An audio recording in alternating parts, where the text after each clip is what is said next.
Ma'am, the-book na po yung June this year eh. So, anong next availability? July?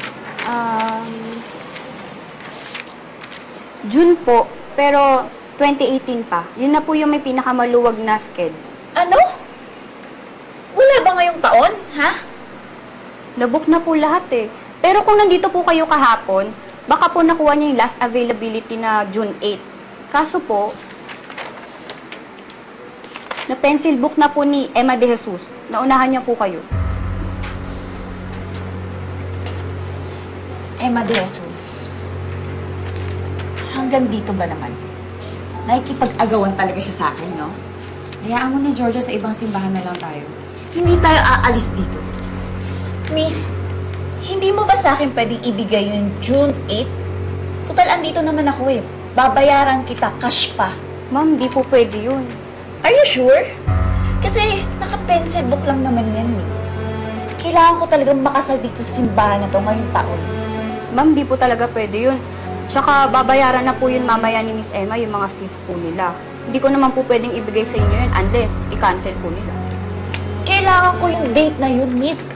Sino ba in charge dito? May manager ba dito, ha? Ako din ho yun. Owen! Yung pare niyo ang kakausapin ko. Hindi pwede mapunta kay Emma yung simbahan na to. Ako dapat ang ikasal dito, hindi siya! Balita, ano sabi ni Father? Makukuha daw ba yung date na gusto mo? Wala si Father dun sa opisina niya. Bukas pa daw dadating. Peste talaga, na. Wisit talaga. Uy, huwag kang magsungit dito. Nasa loob pa rin tayo ng simbahan. Eh, paano hindi ka mabubwisit? Ayaw ibigay ng babaeng yun yung date na gusto ko? Eh, alam mo kasi, Georgia, dapat dyan, kinakaibigan, hindi sinusungitan. Ako makikipag-usap. Ano sasabihin mo? Basta ako bahala. Hala ka.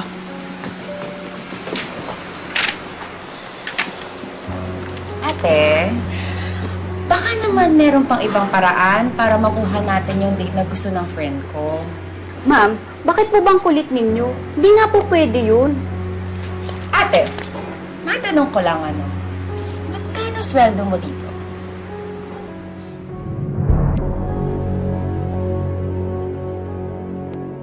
In fairness sa'yo, Selma, hindi ko naisip na silawin si ate sa pera. At nagpamerienda ka pa ng bongga doon. Ano ka ba, Georgia? Kailangan yun, no?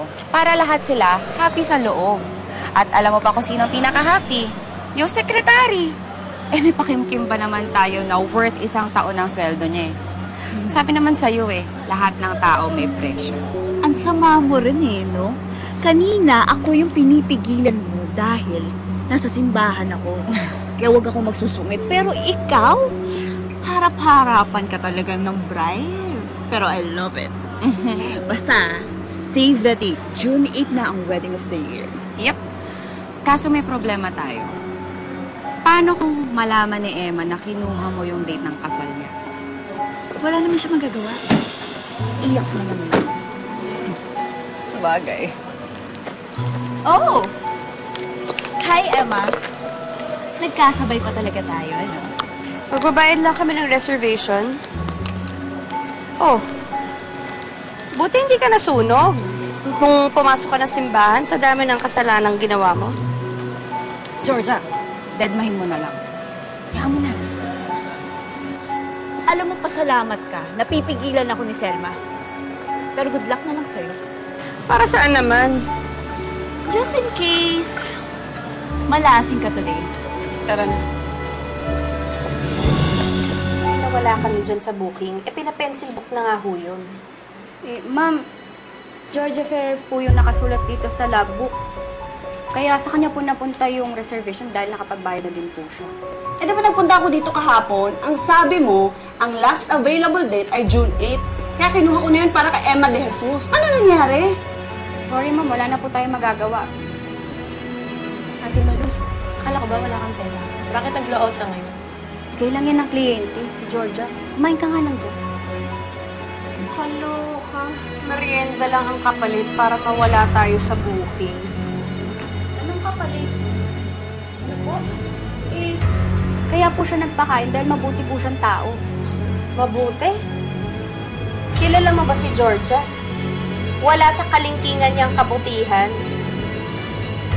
Bakit, miss? Magkano bang binayad sa'yo? Ha? Para tanggalin kami sa booking.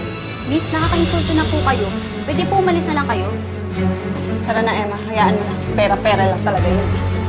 Naturingan ka pa naman taga-simbahan.